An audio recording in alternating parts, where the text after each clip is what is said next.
Lake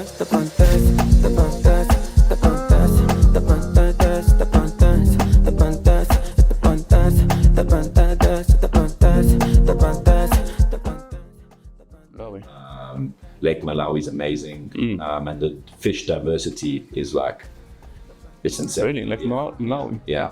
So it's called the Malawian cichlid, actually. Oh. The fish inside the lake there. They're colourful. Yeah, super colourful. Really? You find them in a lot of pet shops. Really? Yeah, Interesting. But they've got all of them in naturally, and actually can get quite big. So like if you enjoy fishing, or they've got a whole lot of other fish. But I mean, some great spots for fishing, nature. Like Malawi is cool. It's English. Oh. So, sometimes you got to consider what languages you speak. Of course. Like I'm learning French now because there's a lot of Francophone Africa. Of course. Francophone. Yeah. That's how they obviously say. Yeah. Country speaks French. Yeah. And then, but I mean, you can go around West Africa, you can go to speaking English, Ghana, English speaking West African country. People are so friendly, really welcoming, like so safe. The capital there is called Accra. But there's so many places that you can go visit. I actually went to Ghana and I visited some of the old colonial castles and prisons, that the Dutch and the English brought down, and even the Portuguese actually went there. So, you can go visit all these old, like, historical sites. Nice. And that's also super fun. Of course, yeah. It's history. You learn. I mean, I'm interested in these things. So when I go to these places, like, I really feel fascinated, and like to see that these things exist actually everywhere. You don't have to see like the history only of mankind in Europe, you think the Colosseum, or you think all these old things, but there's actually a lot of like gems in Africa that you can, especially in Ethiopia. Definitely, fortunately, Ethiopia is one of the places I haven't traveled. I've flown through it a lot. Tell me. So, in terms of traveling Africa, I mean, Ethiopian Airlines is definitely one to look at. Ethiopian. Yeah, I mean, they can get you to most corners, which is really good. And they're pretty comfortable. The service is good, and they've got like TVs. Some of them don't have TVs and stuff. So of course, if you're on an 8-hour flight, maybe you want to watch a movie. To raw dog it with a phone. Yeah, you can't raw dog that one. So I mean, that's a good airline. South African Airways also takes you some places, but I'd say Ethiopian is definitely the best airline that I use. And then if you're looking to travel Africa a lot, I guess you can sign up for like a frequent flyer, and then you can get upgraded, and you get all the different luxuries if you start traveling a lot, So that's also pretty cool. Can you share us, like, obviously with your travels, so going to these different countries, you have these memories, and not these memories, you have stories to tell that's really impacted you in such a way. So I guess, I don't know, I mean, like eating different foods is always an interesting experience. It's a must, yeah. Whether it's like goat intestines or... Goat intestine? I know tripe, yeah. It's like goat tripe. Damn, okay. So, I mean, I don't know, it takes used to getting the smell for me. I was about to say the It's smell. definitely an experience. I guess in Africa, what I've experienced is they eat a lot of different animals. They're very adventurous when it comes to eating animals. So you find like eating reptiles, snakes, lizards, monitors. Okay. So a lot of different kind of stuff that maybe conventionally we used to here in South Africa. Monitors aren't easy to catch in the first place. So yeah, big, but they're fast at the same time. They're faster. If they bite you, you'll know. You're gonna see it. Have you tried the? So I've tried now. I've eaten a monitor lizard. And? So it wasn't the best experience of my life. Someone took me to a restaurant, and he was some person that had a certain statue in the country. So, you have to have a certain respect for him. Of course. And he gives you this experience of try this delicacy, So it's not like... Can't be rude. Can't be rude. And it's a delicacy now. So, you got to enjoy. So he gives me this leg with the claw and everything on it. Claw, skin. Man. That's push. And then he gives you a glass, like let's say a glass like this, and then I don't know if you can see how full this glass is with water. Yes. But he fills it like this with whiskey. Yes, It's like a warm whiskey. Then he's the best, yeah. he's like, "Now, please, enjoy." You know, you're like, "I can't believe I'm doing this." And you cut up your lizard, The leg. the leg with the skin, and you're like, "Do I take off the skin, make sneaky, and put it on the side?" But then you take a piece, and you're like, "We're gonna vomit." So you try to wash it down with this warm whiskey. So you like eat a piece. Yummy whiskey. It's too powerful. But then you finish the leg like this, but you down the whiskey in half. After the whiskey, it starts to get good. And then you like start eating, and just to get the food down, you're drinking. And so then it turns out to be an interesting night. And then he says to you, "So how was it?" And you know, "Oh no, that was delicious. Thank you so much. You want another one?" Oh man. "Oh no, I'm full. Thank you." So that's one. That lizard, I ate it in West Africa, which was an experience. I'm actually going up. I don't know if you know the date is on this podcast or not, but this Sunday coming, I'm going back up into West Africa, in a francophone country there. And basically now I've organized to try eat snake. Snake. Yeah. What kind of did you mention, like python? So they say they find a lot of pythons, and I know my reptiles pretty well. I used to have reptiles. So I knew that gaboon vipers or gaboon adders were a common snake in that area. So some of the local guys, I showed them a picture, and I said, "You guys have this snake here?" And they're like, "Yeah, plenty everywhere." It's usually the same meat. So I was like, "Okay, cool. Maybe that's the one to try." So this is what I'm saying about planning and knowing what you want to do. So I've now made a local contact there in the country, and I've organized to actually go with him into the forest. Oh, nice. Yeah, so I'm going to go with him, and like he's going to show me all the different wildlife, and like he's an expert in finding snakes and finding all the different kind of animals that you find, you know, because they've got monkeys and snakes. Unfortunately, they used to have a really diverse in terms of like South Africa and zebras, game, wildlife. Most of it is kept in national reserves, and the national reserves are pretty small compared to South Africa's. The Kruger. Even, I mean, if that's the thing, if you're looking for a safari experience, South Africa or Tanzania, Kenya, Botswana. I've actually been on a game experience in Botswana in an area called Mashatu. And that was for leopard. I mean, I've never seen so many leopard in my life, and it's actually really well known for leopard. So the interesting part for me about Mashatu was that it's not fenced at all. Free roam. So that's big 5 free roaming. So like elephants are very, very aggressive there. I think it's the most elephant population. Yeah, but because it's in a free roaming area, the elephants are used to like walking into villages, walking onto people's farms. Yeah, so people fight back and chase the elephants. So there's like a relationship with elephants now there in that area, and elephants can become a bit hostile. So we got charged by elephants like really often. Like they charge you. So Botswana, yeah, you're right. Botswana is a beautiful one. Even Namibia is actually a good one. I've been to Namibia. Namibia is beautiful. It's some beach, setting coast. Yeah, the beach there is amazing. Sand dunes in the desert is just like, it's breathtaking, the magnitude. You're the biggest dune in the world. Yeah, when you stand there, you feel like a little stick. Yeah, a little speck in this thing, and like, you know, you just marvel at like how beautiful this whole place is. It's crazy. The dune is called Big Daddy. Yeah. Big Daddy dune. That's how I'm used to So yeah, I don't know. And another food experience, I guess, was there's a nut. I shouldn't be telling this story because I want to prank all my friends like you. So it's a nut called beta cola nut. Yes. And anyway, I was there and we're having a bit of like a lunch or a reunion, let's say, and I had these nuts placed all over the table, but they're big. They're like the size of a lychee, you know. Okay. So they're not small. Yeah. So now I said to myself, okay, then I don't think I really want to try this nut at the moment. So I just left it at the table. And one or two of the oaks actually started like catching a bit of a sleep, you know. It was like, okay, so we finished chilling and finished at the table, and then one guy is Nigerian. I was in Nigeria, and he said to me, have you ever tried this nut before? I'm like, no, I don't know what that nut is. So he looks at me, no, this is a beta cola nut. I'll say, okay, well, no, I haven't tried it. And he says, no, you got to try it. So I'm like, okay, like, just try it. So I take this thing out, I'm about to just grab it and take a bite. He's like, oh, wait, give it back to me. You've got to like peel it first. So the guy like peels it for me. So I feel like if I say no, then it's like, he's put the effort in. The poor guy now, I say no. You know?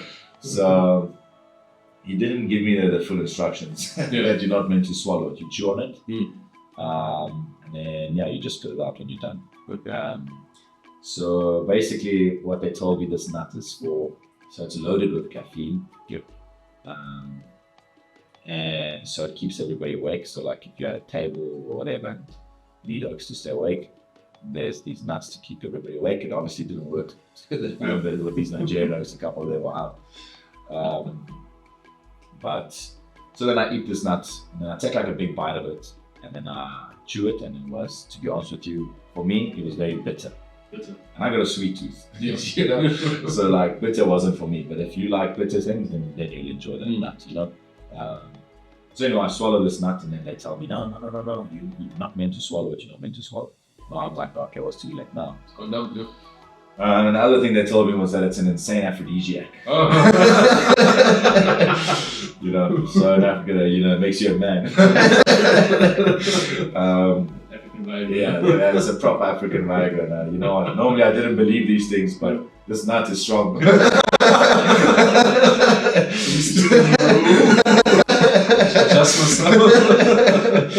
So anyway, like this caffeine load hits me, like I'm starting to shake even a little bit, and I'm like, okay, this nut is serious, no jokes. and I'm kind of like just trying to understand. I don't even drink coffee, so I'm like not used to caffeine. So I'm like literally like I'm on a buzz. I'm like, okay. And I start talking to a mate of mine. I'm like, yeah, man, I tried this beta cola nut and it's insane. And he's like, yeah, did you swallow it? And I was like, yeah. He's like, no, dude. That is the biggest laxative on the world. No, what? So I thought to myself, I'll be fine. You know?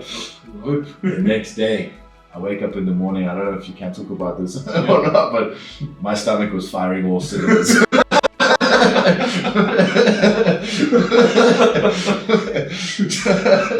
So I mean, like, you drink water and I'm like straight to the bathroom, you know? So yeah, I mean, this nut that devastated me for like 4 days. I couldn't eat or drink anything. And then I'm in West Africa where, like I told you, rice is spicy.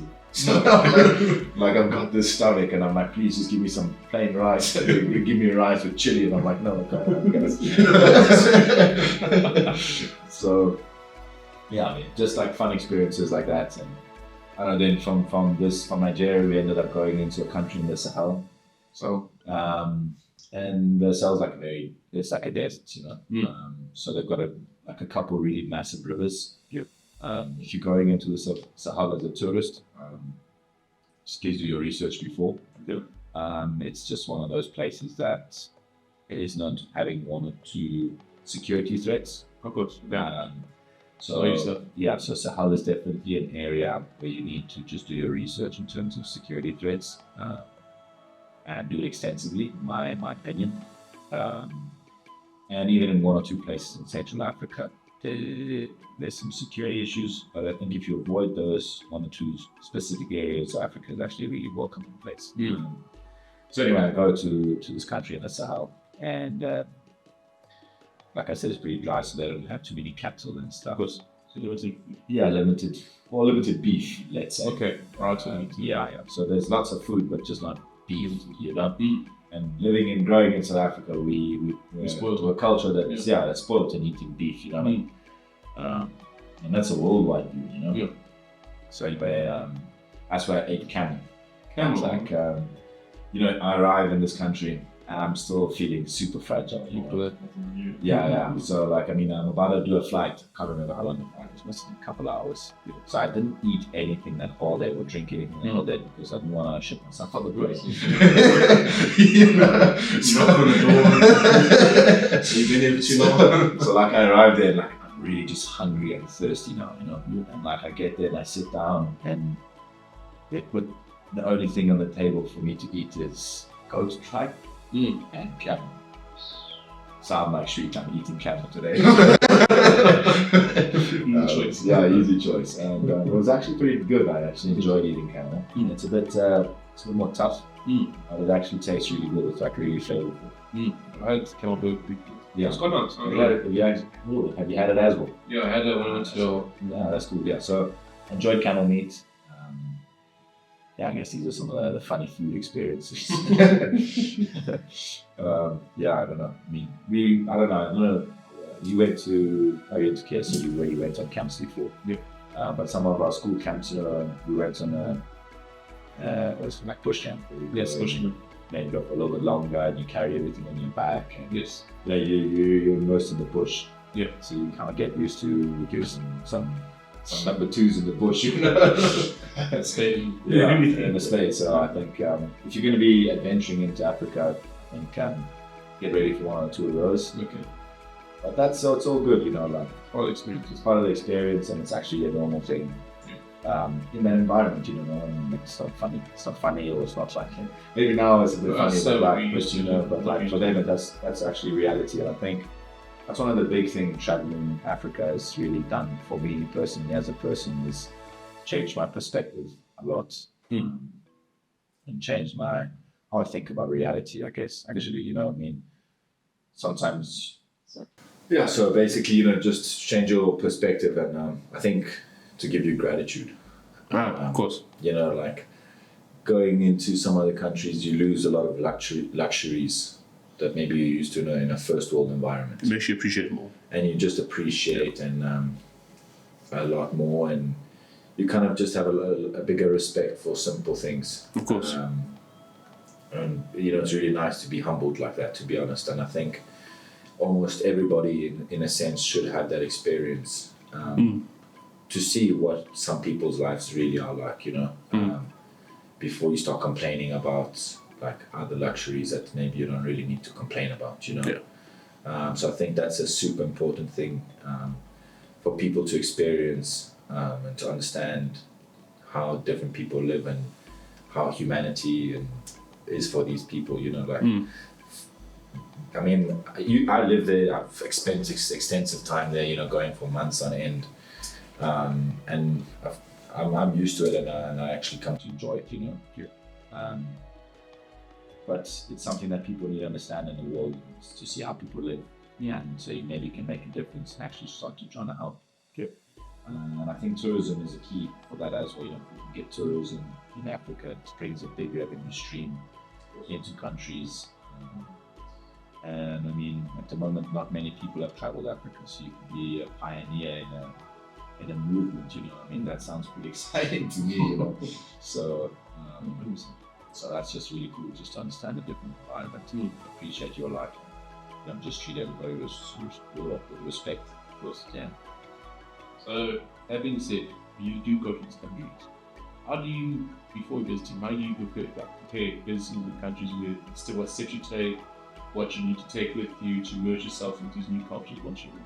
Yeah, so I think a couple of the things we already briefly touched on, you know, like the visas, research on security, maybe plan an itinerary. I suggested an airline, Ethiopian. I mean, there's a couple others that you can look at, but I normally use Ethiopian. Ethiopian, yeah.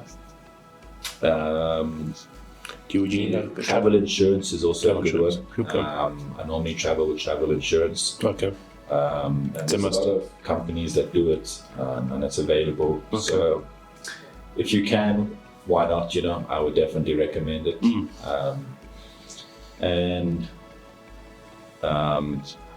Yeah, just go with an open mind, be a friendly person. Of course. You know, don't go into this in an environment and full of like a closed mindset. You know, you're going into a different culture and a different environment. So if you open your arms up and you open your brain up, I guess.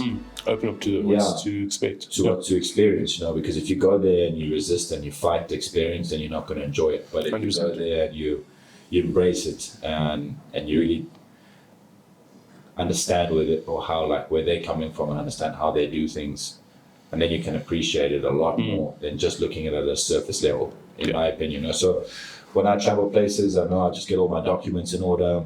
I make sure I've got my insurance, flights, itinerary.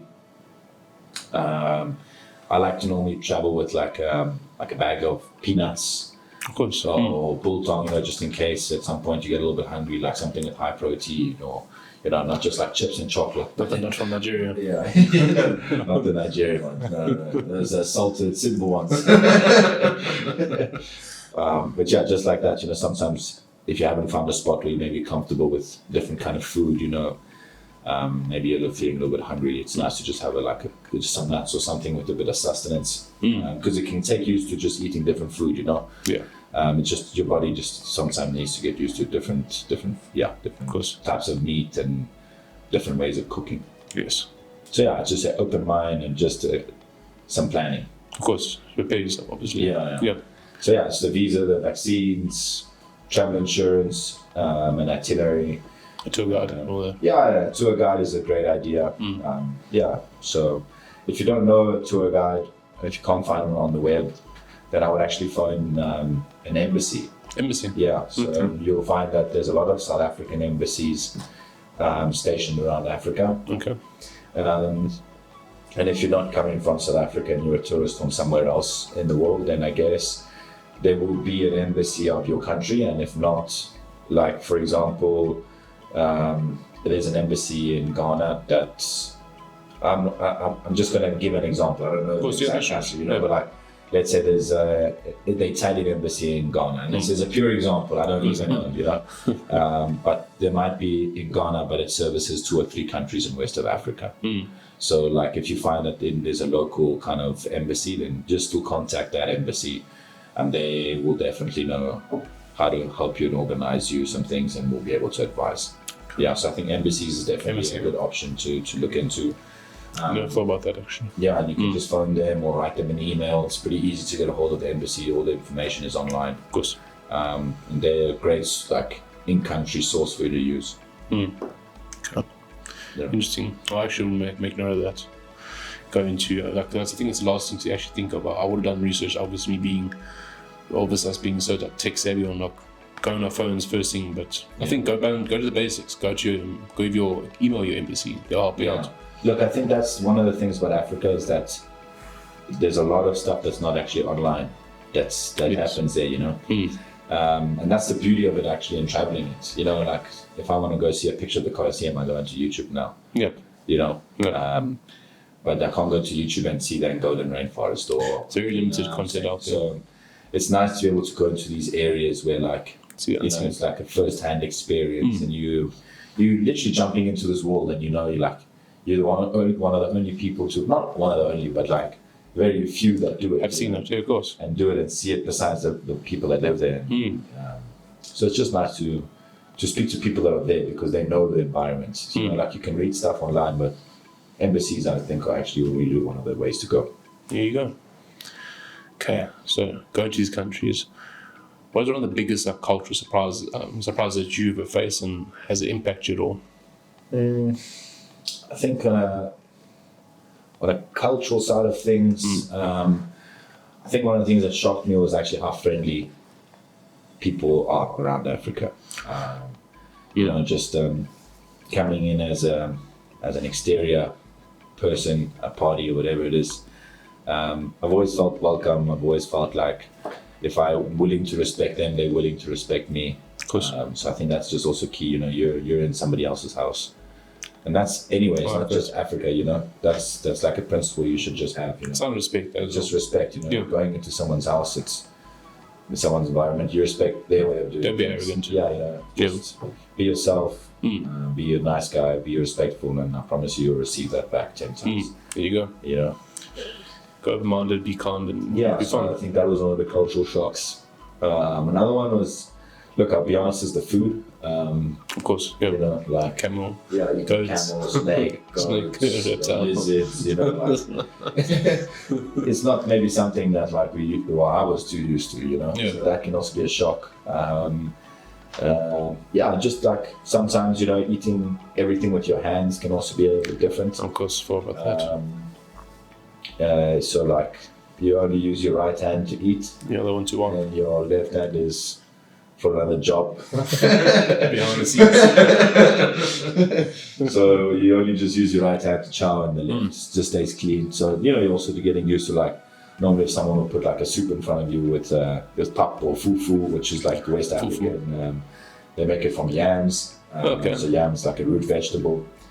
And Same as pap. yeah, it's a similar thing to pap. But it doesn't taste the same though. It doesn't taste the same, no, and it's got a different consistency.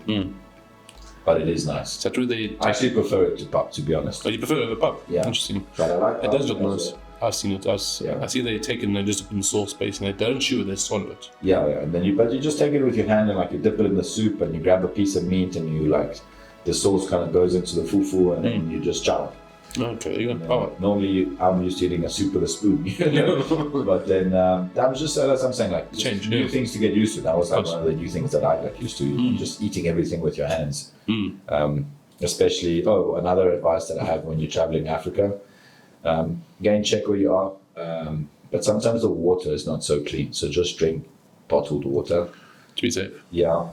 Same as Europe. And even if you brush your teeth, I normally either rinse it with hot water, like I boil water and I rinse my toothbrush with boiled water, or if the tap has like hot, then that's fine.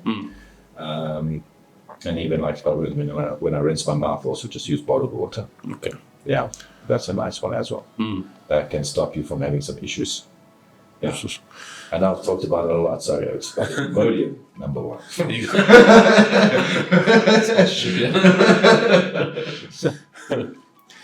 Okay, so how do you connect with the locals? So going to these different countries, as you said, you're going to meet these new people, their cultures, their food. They go to these townships, not townships. You go to the let's say villages. To be honest with you, township is a fair word to use. Okay. Because in the reality of Africa is that a lot of it is poor. And so I don't know if I don't think it's a derogatory term in any way. Yeah. If it is, then You say urban. You got you, don't worry. But yeah, I mean it's fair because that's kind of what the environment is. You know, sometimes you are in a town that is just shacks and you know, in almost what we would consider informal settlements here in South Africa. So that's the reality of it sometimes, you know. So I mean, that's where you're living, and that's what you got to experience, and then that's what you get used to. Yeah. So that's it. How do you connect with the people, these locals, let's say, in these diverse environments, and how do you learn to interact with them? I think you just gotta be conscious that you're experiencing something different. So you can't impose your way, you know, that you've got to embrace the process and you've got to be adventurous. Of course, you know, so when someone puts goat trap in front of you, You can't be rude. don't be like, what do you mean if you want to be rude, go ahead and be rude. But I mean, like, So I close would to the recommend, you know, like, you're there in Africa to experience Africa. You're not there to eat a wagyu, whatever steak, you know. So good. So you're there to experience the African culture and the African way of doing things. Open-minded. So go there with an open mind and appreciate what the experience is, you know. And I think if you can do that, then you would immediately find people who respect you. Of course. And even sometimes you can joke about it. I'm not saying it's like you can't say, like, I can tell like Jesus, you know, you're giving me flipping goat, man, like, what the hell? You know? But then I child and I say, hey, it's nice, thanks, or whatever. You can joke about things. Of course. I mean, everybody has a sense of humor. Don't make it uncomfortable, weird. Yeah, you don't have to sit there and like, oh my God, this is delicious. And like, you can say, okay, man, I'm going to try this, but this is new for me. And like, you know, there's no problem. And he says, oh, it's new for you. This is normal for us. And you say, oh, cool. And maybe you share a little bit about what's normal for you. And because, you know, have a conversation. Exchange, okay. Yeah. You just connect with people by like relating to them, being respectful. And then you like as if he's a friend, you know. Of course. Don't treat him any differently or her any differently, you know. Just as if they're a friend, you know, and they're just sharing an experience with you, and you're sharing it with them. There you go. If you had to pick, Niccolò, what are your top 3 destinations in Africa? Top 3. Yeah. So we're not counting South Africa. No. You can maybe mention one of the majority must be. No, we can leave out South Africa. I like that. There you go. So I would say I'll pick Ghana, and then I'll pick Kenya, and then maybe Angola or Mozambique. Okay. Reason being for them? So because I've done it in a bit of a way to experience West, East, Oh, nice. Okay. and Southern kind of Africa, you know. So that's why I kind of chose those countries now. So if you go Ghana, then you're experiencing West Africa, and it's English. English, okay. So I think that's normally a positive. Yeah. So that's why I'd say Ghana. Ghana again, it's got the coastline. There's some places that you can go that it's like a Ghanaian version of St. Francis. Well, okay. You know, like it's got canals and it's a bit more where the wealthy live in Ghana, and it's like you're on it's like you're on a holiday, you know. Holiday, Like okay. amazing. And there's the boats and people are tubing and like it's that kind of environment, you know. Where then you can also visit like the castles and all of the historical stuff. They've got a lot of wildlife there in some of their nature reserves. It's safe. People are friendly. I think I've said that. Then you get to experience the West African culture because it's in West Africa. Of course. You know, without having to go to a French-speaking country if you don't speak French. So that's a nice one. Then I would say, as in Kenya. Yeah. So Kenya because you've got the sea as well as Zanzibar. But I mean, those are like very similar countries. Yeah. In terms of the maritime aspect, I don't know if maritime is even the right word, but so you can do like your snorkeling, your diving, you know, your beach couples holiday, romantic getaway, but you can also go do your amazing safari, like nature, game drives, all of that kind of vibe. So that's why I'd say Kenya, like it gives you both of those, and again, English, friendly, welcoming people. Kenya, very used to tourists. Okay. To go back to Ghana, sorry, just an interesting fact. For a while, there was the fastest growing economy in the world. Yeah, so it's like actually like it's decently developed. Yeah. So if you're going into Accra, the capital, there's plenty of things to do. You know, like you will be busy, and then you can actually go out of Accra and experience a little bit less of a city environment. And then I said Angola for the forests. And I would say Mozambique for again its ocean. It's just I mean it's and the food there. I've been there. I love the country. Yeah, Mozambique is really amazing. It's a mix of the Portuguese culture and their culture. It's the best combination, in my opinion. It's a nice one with some rum and cokes on the beach. Oh, easy R&R, Stage and nata, all that. With my prawns, Easy. Even so that's nice. I mean, good chicken, good prawns, like good food, nice people again. Yeah. So I think that's the key when you're traveling. You want to see something new. You want to be in a nice environment, and that's why I would select those countries. So, that's it. What advice would you give someone looking to truly immerse themselves into these rich cultures? What advice? I think young, old, either way. Yeah, I think if we do it on ages, I think if you're young, you're a bit more adventurous. Obviously not in a stupid way.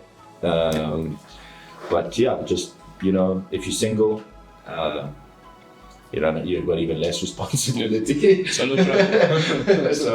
you can really just take an extended period of time. It depends on your working situation or not. And you really just immerse yourself in 2 or 3 different places. If you want to really immerse yourself, I would say try and experience different sectors of Africa. So not just go to Kenya and say, I've seen Africa. You know, not just go to Ghana and say, I've seen Africa. You know? Yeah.